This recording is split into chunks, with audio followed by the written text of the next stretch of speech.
네, 오늘은 여호와의 열심히 이루시리라 라는 제목의 말씀 우리가 함께 나누겠습니다. 네, 오늘 본문이 포함되어 있는 이사야 36장 37장 말씀은 아수르의 유다 침공과 예루살렘 성이 포위된 그 상황에서 하나님의 역사하심으로 극적인 구원을 이루는 사건을 보도하고 있습니다. 당시 신흥 강국으로 떠오른 아수르는 주변국들을 점령하고 세력을 확장해가고 있었습니다.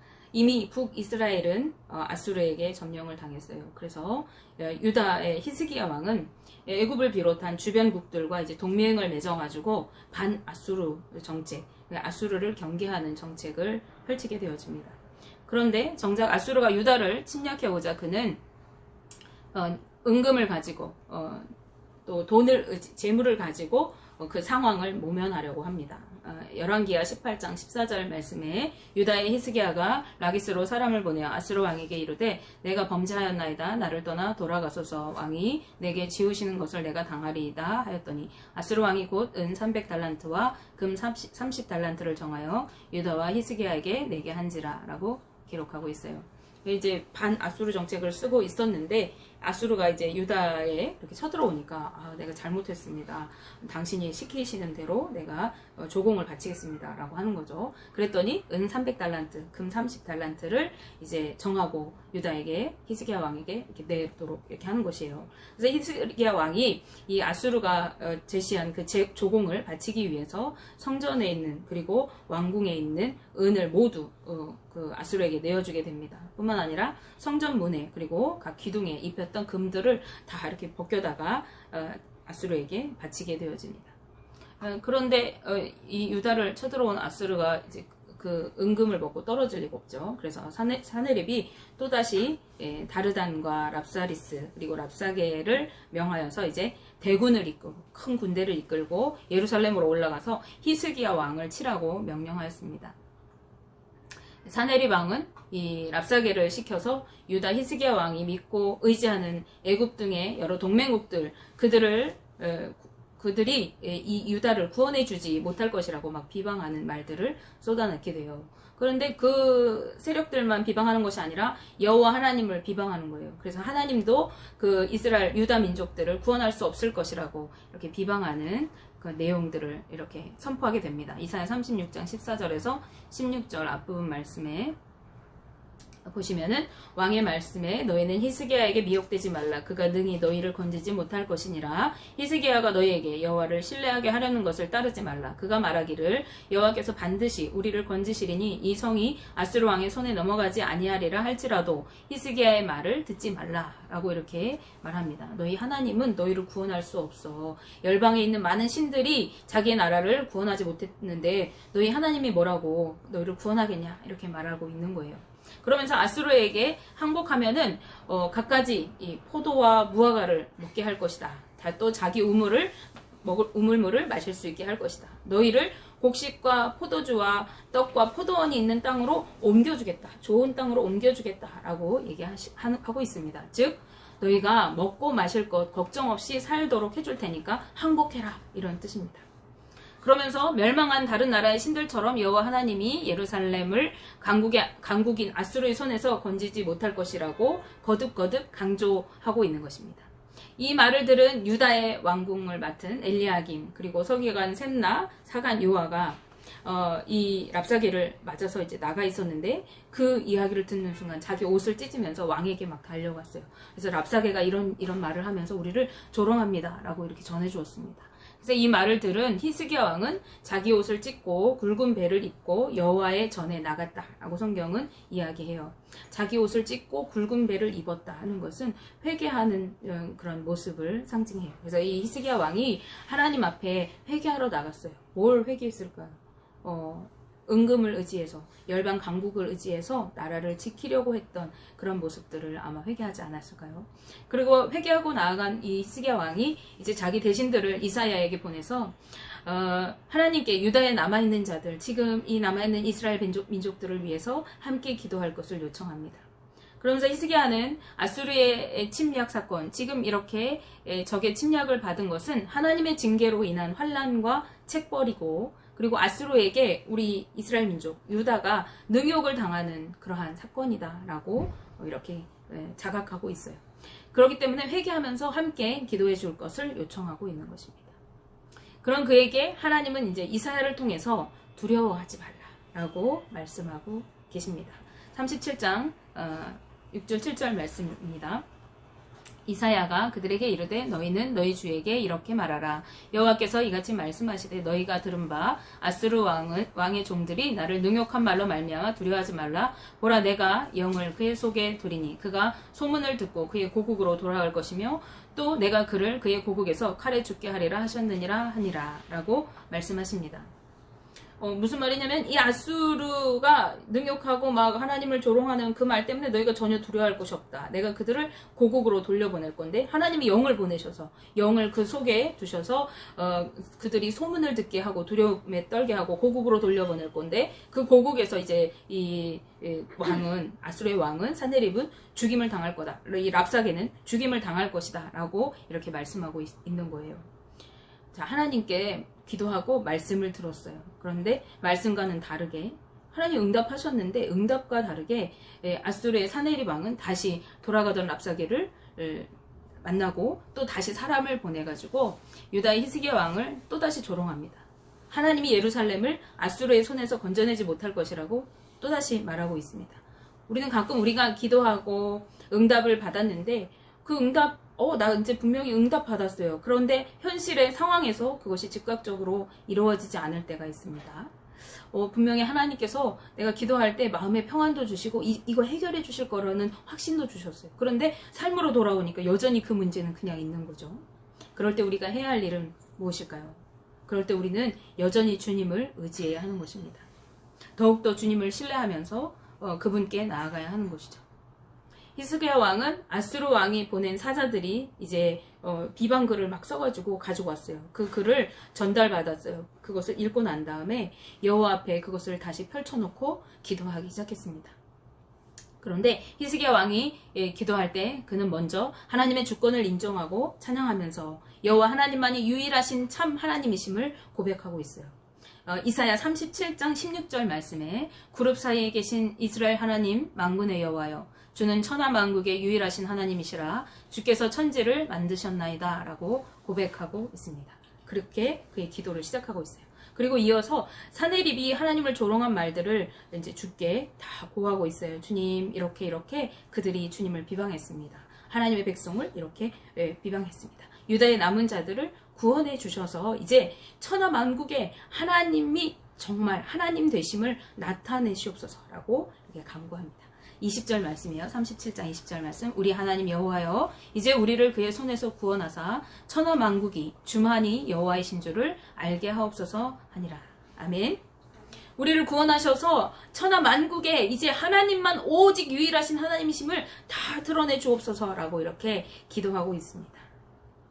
이 기도는 하나님을 믿고 신뢰하는 히스기야 왕의 진실한 간구이고 믿음의 고백이었던 거예요.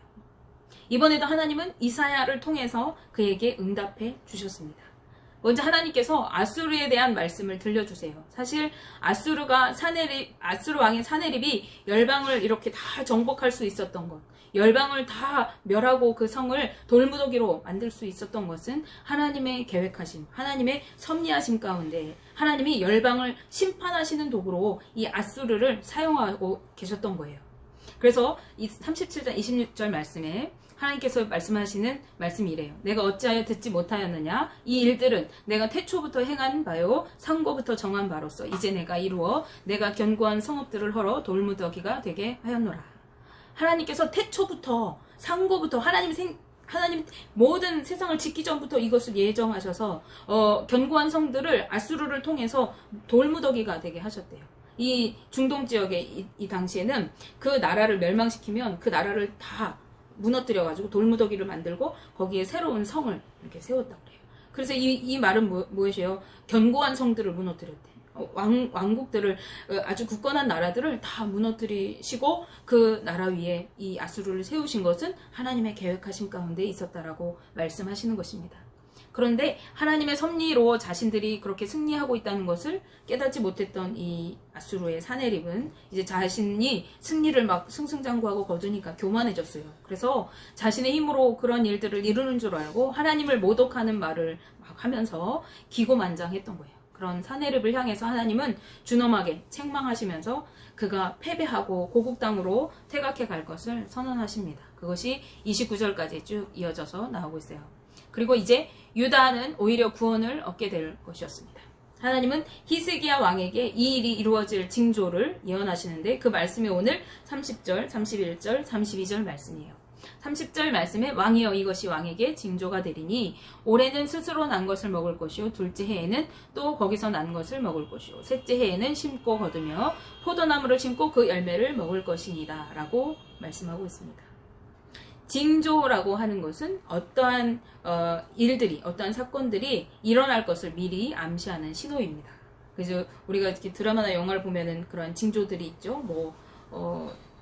지진이 나거나 태풍이 오거나 이러한 재난이 있을 때 뭐 개미들이 막 이동을 한다거나 새떼가 이동을 하면 무슨 일이 있겠다 이렇게 알 수 있어요. 또 하늘에 구름이 이렇게 막 양털 구름 같이 막 일어나면 그거는 지진이 일어나기 전조 증상이라고 합니다. 이렇게 신호들이 있죠. 하나님께서 징조를 나타내신대요. 하나님이 일하실 것을 신호로 알게 하신대요. 하나님은 양식과 관련된 실제적인 사례를 통해서 여호와께서 예루살렘을 아수르의 사내립의 손에서 건지시고 그를 본국으로 돌려보낼 것, 그리고 유다 백성을 구원받게 하시고 다시 평안하고 번영을 누리게 될 것을 유다 백성들이 분명히 알 수 있도록 보여주신다고 이렇게 말씀하고 계시는 거예요. 하나님이 그 일을 행하실 것을 말씀하신 것만이 아니라 너희들이 그것을 보게 될 거야 라고 이야기하시는 거예요. 이제 예루살렘 사람들은 2년 동안은 저절로 난 곡식을 먹게 될 것이에요. 이스라엘 민족은 당시 농경사회였어요. 그래서 농사를 지어야 돼. 곡식을 뿌려서 그것을 거두어야 되는데 2년 동안이나 하나님께서는 저절로 곡식이 나게 하시고 그걸 먹게 하신대요. 그리고 3년째 되었을 때에 그때 비로소 너희들이 심어서 난 곡식을 먹게 될 것이라고 말씀하십니다. 그들은 이 3년 동안을 직접 경험함으로 인해서 여호와께서 아수르를 완전히 제압하시고 예루살렘을 구원하셨다라는 사실을 확실히 깨닫게 될 것입니다. 왜냐하면 하나님께서 이미 지금 예언하고 계시기 때문이에요. 당시 예루살렘은 아수르의 침략을 받은 상태였죠. 이전에 가지고 있었던 곡식들은 그때는 이제 농경사기 때문에 곡식이 재산이거든요. 이 곡식을 모두 빼앗긴 상황이었어요. 그리고 유다 땅은 아수르 군대에 의해서 모두 짓밟힌 상황이죠. 포위당했던 예루살렘 땅은 다 황폐해졌어요. 식량을 재배하기가 어려운 상황에 놓여 있었습니다. 그런데 하나님은 농사를 지을 수 없는 그 2년 동안 땅이 이렇게 복구되어지는 동안 이 이스라엘 민족들에게 스스로 자라나는 곡식을 풍성하게 먹게 하셔서 그들이 충분히 먹고 살아갈 수 있도록 하시겠다고 약속하셨습니다. 그리고 3년째에는 스스로 이제 이스라엘 민족들이 자립을 해가지고 농사를 지으면서 그 농사 지은 것들을 먹고 평안하게 살아갈 수 있도록 하시겠다고, 허락하시겠다고 약속하신 것이죠. 이것은 6장에서 사내립이 아수르에게 항복하는 자들에게 약속해 준 것과 대조를 이루어요. 6장에 보면은 사내립이 우리에게 아수르에게 너희가 항복하고 오면은 포도도 먹게 하고 무화과도 먹게 하고 떡과 또 물이 흐르는 곳에 너희들을 옮겨주어서 너희들이 잘 먹고 잘 살게 해주겠다 이렇게 약속을 하잖아요. 그쵸? 그런데 아수르가 약속한 그 약속을 실제로 가능하게 하시는 분이 누구냐면 하나님이시죠. 하나님이 풍성하게 곡식을 거두게 하셔야 그 일들을 할 수가 있는 거잖아요. 그렇기 때문에 그 아수르의 약속은 제한적인 약속, 이루어질 수도 있고 이루어지지 않을 수도 있는 그런 약속이에요. 그런데 하나님의 약속은 확실하고 신실한 약속입니다. 하나님께서 은혜로 거저주시는 약속이에요. 너희들이 수고하지 않아도 내가 저절로 나게 하고 그것을 먹게 하겠다고 하시는 거죠. 또한 하나님은 유다의 남은 자가 다시 뿌리를 깊이 박고 위로 열매를 맺는 나무와 같이 다시 번성하게 될 것이라고 말씀하고 계세요. 이는 여호와께서 남겨두신 자들이 하나님의 축복을 회복하면서 번성하게 될 것을 의미하는 상징적인 말씀입니다. 37장 31절 32절 말씀에 유다 족속 중에 피하여 남은 자는 다시 아래로 뿌리를 받고 위로 열매를 맺으리니 이는 남은 자가 예루살렘에서 나오며 피하는 자가 시온산에서 나올 것임이라 만군의 여호와의 열심히 이를 이루시리라 라고 말씀하십니다. 여기서 피하여 남은 자라고 하는 것은 아수르의 공격에도 불구하고 여호와 하나님을 믿는 신앙으로 하나님께 도움을 얻어서 위기 가운데 살아남은 사람들을 지칭하는 것입니다. 이는 하나님께서는 당신께서 택하신 백성을 결코 멸망하게 버려두지 않으심을 나타내는 거예요. 문제는 하나님이 우리를 버리시는 것이 아니라 우리가 늘 하나님을 배반하고 하나님을 버리고 있다는 것이 문제예요. 그런데 하나님은 자기 백성이 범죄해서 타락할 때조차도 그 가운데 신실하게 신앙을 지키는 사람들을 남겨두시고 그들을 뿌리로 삼으셔서 그들을 통해서 다시 하나님의 나라를 번창하게 하신다는 거예요. 하나님의 열심히 주께 피하는 자들의 믿음을 깊이 뿌리박게 하시고 그들을 통해서 열매를 맺게 하실 수 있다는 것입니다. 이 약속의 말씀은 하나님께서 히스기야의 신실한 기도에 대한 응답으로 주신 말씀이에요. 아수르는 당시 세계를 제패했고 또 하나님이 그 아수르를 통해서 세계의 모든 나라들을 모든 주변국들을 패망하게 하시는 아주 강대국으로 사용하고 계셨던 그 도구의 나라였어요. 그런데 한 명 히스기야 왕이 하나님 앞에 신실하게 믿음으로 무릎 꿇고 기도했을 때 하나님은 아수르를 파멸케 하십니다. 이는 하나님의 권능과 영광이 얼마나 탁월한 것이고 하나님의 종이 겉으로 보기에 사람들의 시각으로 볼 때 미약해 보이고 별 볼 일 없는 것 같았지만 그 하나님의 사람 한 사람이 얼마나 놀라운 역사를 이루는 주역이 될 수 있는가를 확인시켜 줍니다. 히스기야는 비록 아수르의 조롱을 받을 만한 조롱을 받고 있었던 그런 약한 약대국의 한 왕이었어요. 왜냐하면 이스라엘의 12지파 중에 나머지 10지파 다 망하고 한 지파, 유다 지파 그리고 베냐민 지파 붙어서 하나님께서 남겨두신 그 남은 자중의 왕이었기 때문에 거대국 아수르에서 봤을 때는 아주 작은 나라, 볼품없는 나라의 왕이었죠. 그래서 하나님의 이름도 조롱할 만큼 힘이 없어 보이는, 그러나 그가 하나님 앞에 정직하고 진실한 삶을 살아가고 하나님을 경외하며 하나님 앞에 기도하고 서 있었을 때 하나님은 그 히스기야를 위해서 그 강대국 아수르를 무너뜨리십니다.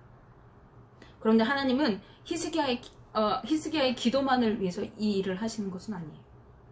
하나님은 자신을 위해서 남유다 남은 자와 예루살렘을 보호하시겠다고 이후에 말씀하세요. 35절 말씀해 보시면 하나님께서 이렇게 말씀하세요. 대저 내가 나를 위하여 내 종 다윗을 위하여 이 성을 보호하며 구원하리라 하셨나이다 하니라 라고 말씀하십니다. 하나님은 사내립과 랍사게에 의해서 모욕을 당하신 하나님의 이름의 영광을 회복하시기 위해서, 하나님의 영광을 다시 회복하시기 위해서 이 일을 하시는 거죠.